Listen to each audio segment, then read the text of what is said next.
Hey y'all, welcome to the Why Podcast, where why is always the question. And you're in the closet with Celeste Frey. And I'm so happy to be here with y'all. So let's get into it. So, we all said we want healthy love, real love, right? Love that sees us and values us. And I'm going to tell you, be very transparent. I'm talking about men and women, right? Because sometimes women can forget that men are people too. They have real feelings as well.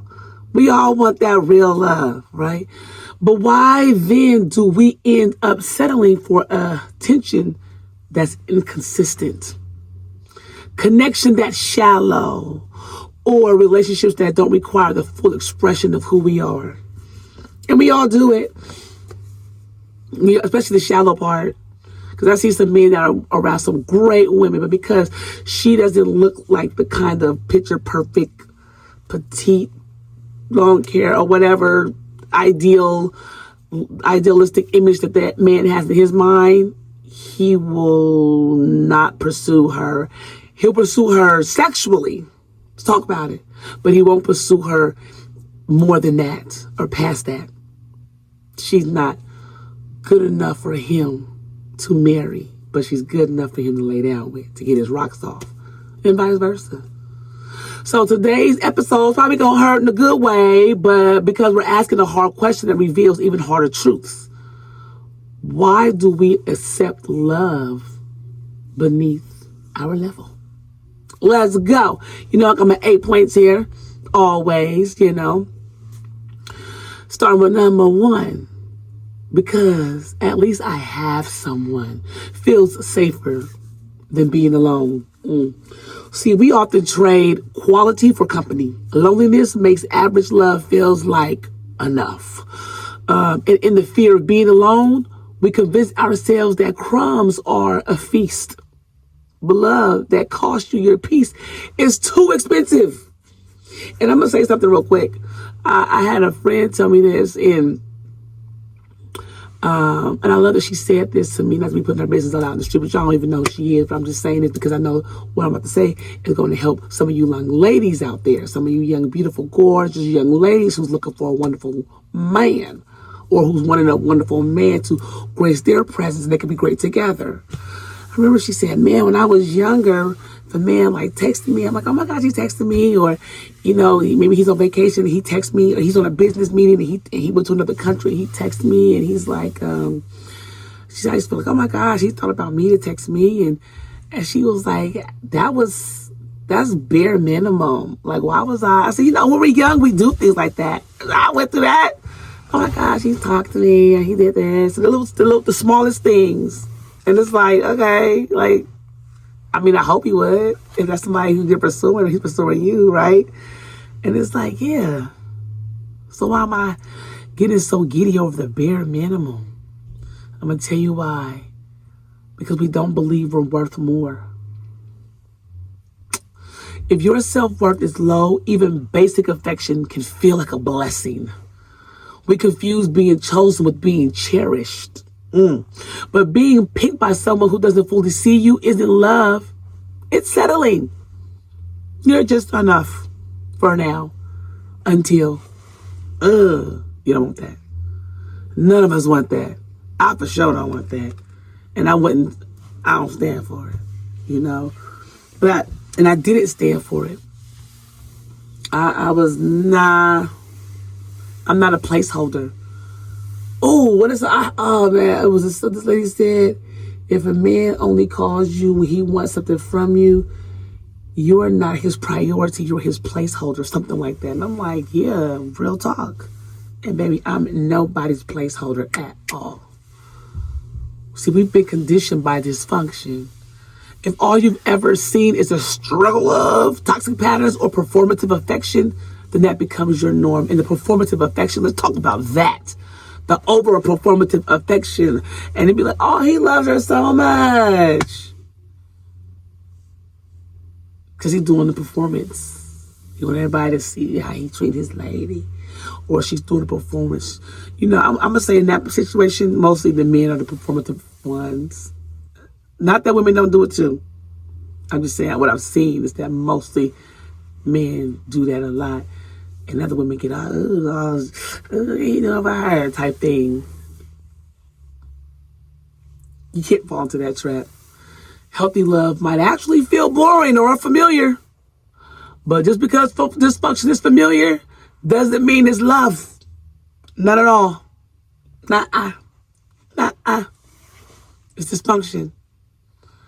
I'm not, I fight against that. We think love should be earned. If you were raised to believe that love has to be proven, performed for, or fought for, then you might chase people who make you constantly prove your value. Seriously. But real love doesn't demand exhaustion. It embraces you in your being, not just your doing. It shouldn't be performative. And I shouldn't have to prove something to you to make you feel as though I'm worth it or I'm worth the love. No. So we in so many levels of toxicity that we don't even realize that we step into, that we allow. But it starts with us and how much we love ourselves first. We confuse effort with emotional safety. Sometimes we fall for the potential in someone instead of the reality. We get caught up in, but they're trying, instead of asking, do I feel safe, seen, and supported? Effort means nothing if it's not directed towards your emotional needs. I don't need potential. I need you for right now. Who was I listening to? Not for right now. Let me just leave it like that. I need you for not just right now, but for right now, the present, and in the future. I need all of you. But who was it? Boris Kojo and his wife, Nicole. Why am I not, girl? Y'all don't even want to know my brain. I forget her name. I'm talking about, anyway. But it's Nicole. I can't remember her last name. She said, my question is, I would ask when I'm dating a man that I could possibly see a future with, or something like that.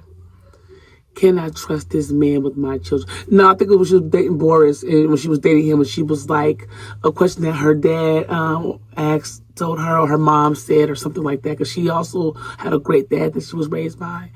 And it was to the effect of, can I trust this man with my children? And not in a creepy way, but in a loving way, with their feelings, with their hope, with their desires. Because maybe, kids, they desire to do so many different things. They want to go and do so many different things. And sometimes when they're told no all the time, they just feel like that is the answer they're going to get forever. No, right? But can you trust them with their feelings, their hearts, their little spirits, to guide them in the right direction? That is something you need to ask yourself, especially if you're somebody that wants to have a family someday. And be real about that, because your decisions do change, both parties. Be real about that part if you want to have kids one day. Can you trust this man with your kids, though? We let time trick us into loyalty. Just because you've been with someone for years doesn't mean they're loving you right. Time invested should never outweigh the peace you're sacrificing. You're not obligated to stay stuck just because you stayed long. I don't care if you've been in a relationship for 20 years and you were miserable for 20 years because you allowed yourself to think that you had to be loyal. And you were just being loyal to a fault because it was toxic and unhealthy. We're afraid of starting over. Oh, rebuilding feels hard. The idea of finding someone new, being vulnerable again, or conditioning the grief of letting go, or confronting the grief of letting go, makes us hold on to less than we deserve. But see, sometimes growth means being willing to be alone long enough to receive what's aligned. You can't be afraid to start over. Again, I'm a person that had to start over a lot in life. The ultimate starting over I had to do was to bury my late husband and move from the country we were living and building our life in. I had to start over. It wasn't easy, but with the Lord's guidance He gave me a path. Told me what he wanted me to do, where he wanted me to go. And I've been on that path ever since. I mean, I've always been on that path, period. Before losing them, before marrying them.